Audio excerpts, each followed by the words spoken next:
Welcome to the first episode of Connection Requested. I am Mark Tweddle, co-founder of You Tell Yours, where we create online events to help your team show up fully. As this is the first episode, I have to admit I don't really know where this is going to lead.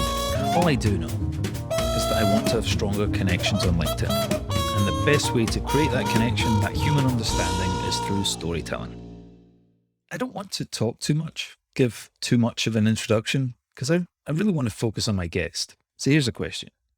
What happens if you give someone 2 minutes to tell the story of their name with no preparation? No one else can tell that story better than them. They're the subject matter expert, after all. My name is Anne Victoria Laforti, and my maiden name is actually Anne Victoria Axelrod. So we'll start there. So I was named after my grandfather, whose name was Asa Victor, although he went by Victor. I was actually wondering the other day, it's like one of those shower thoughts of like, why did he go by Victor and not Asa or Asa Victor? But anyway, and so Victor into Victoria, Asa into Anne, so Anne Victoria. Anne means full of grace, and Victoria is victorious, or, things around that. So graceful victory. I try to live that in my life if I can.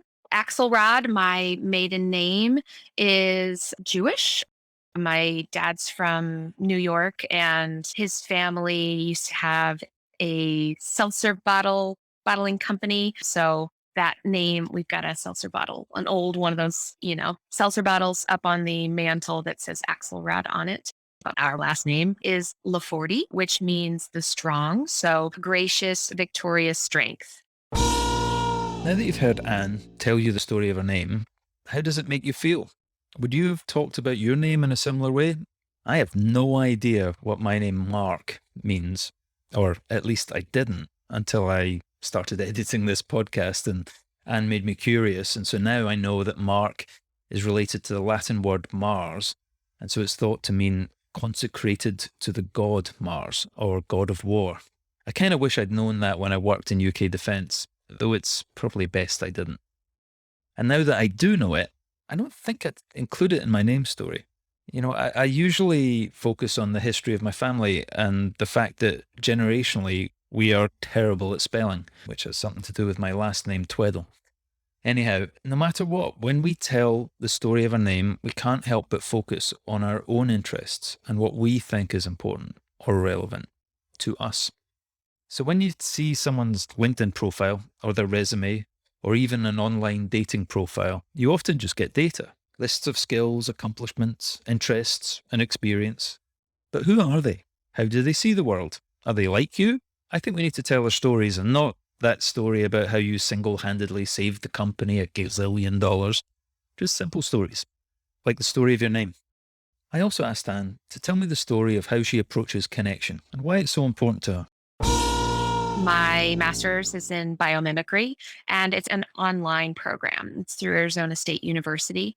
At the beginning, I was sort of expecting that there would be a lot of connections made, but because it is an online program, there isn't, and it really is just classes, right? So you watch lectures, you take notes, you answer, and you do have some communication with other students, but along the way, you also have teamwork and group work. And so I was being connected with people who were global. And I ended up meeting one of my best friends, Asha Singhal, who lives in Germany. She's from India, and she is an architect. It's very organic, right? But the program itself doesn't really set you up, like push you into a career, because biomimicry is so new, very cutting edge. There really isn't an industry yet. And so I decided that I needed to create a parallel structure to my master's program where I create connections locally and globally so that hopefully I can help grow the industry where I live. So I reached out very randomly to the executive director of Biomimicry LA, and I asked him to have a coffee chat. And at the time, pre-COVID, we did just that. And we chatted for about 2 hours. Since then, I've been connected with Biomimicry LA, and now I'm a leader in that organization. I think it's great because with biomimicry, It's a combination of science and engineering and art and design. And literally it's just a lens that you use to look through to see whatever you're looking at. So it's nature based. It's looking at the patterns in nature and how can we use those as design templates.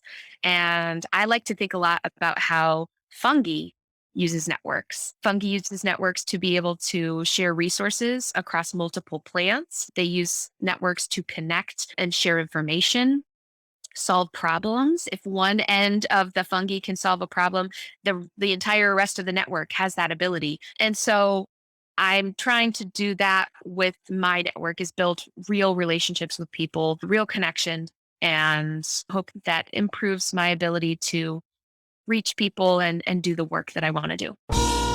Thanks, Anne. So, listener, have you learned something new? I do hope so. If nothing else, I hope that you've learned that Anne Laforti is awesome. Please share this podcast, preferably on LinkedIn, and keep on having fun making the best of connections. And of course, subscribe.